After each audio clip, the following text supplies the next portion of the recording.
et là, je vous dirais, quand ce sont des idées que je soutiens, qui ne sont pas forcément dans cet ouvrage, c'est que l'être humain, il est d'abord duel, avant d'être unique, il est duel.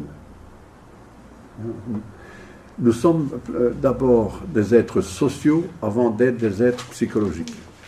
Moi, c'est la thèse que je défends. Je dis bien, j'en ai que des arguments. Un psychologue me répondrait, on est d'abord psychologique, c'est d'abord le psychologique avant le social. Bon, on pourra en débattre. Mais le côté duel me paraît fondamental.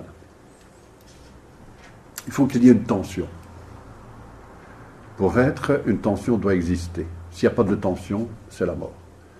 Si ce n'est pas la mort, c'est le cristal. Le cristal, c'est l'objet pur qui symbolise au mieux la mort, l'inertie, le monde inerte, le cristal. C'est beau aussi, un beau cristal. Mais c'est inerte. Tandis qu'ici, non. Donc, voilà un premier point, capacité qu'un autre acquiert de vous émouvoir.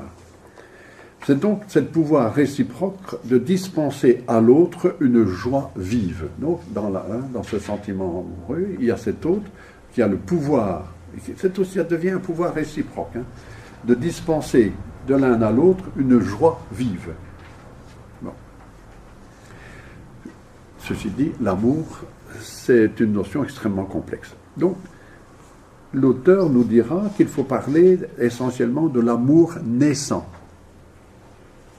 C'est de l'amour naissant qui suscite des bouleversements et qui fera qu'on dira tomber amoureux. On tombe amoureux. Bouleversement. Soudain, pas prévu, tombe amoureux. Il se passe quelque chose.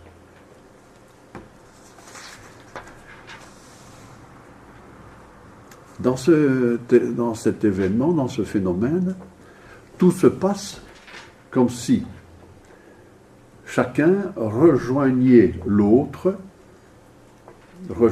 dans l'autre une part de soi-même. Le sentiment amoureux, donc chacun rejoint dans l'autre une part de soi-même. Et ça revient au poète, le jeu est un autre. Donc, chacun rejoint dans l'autre une part de soi-même. C'est donc que cet autre se prête à ce jeu.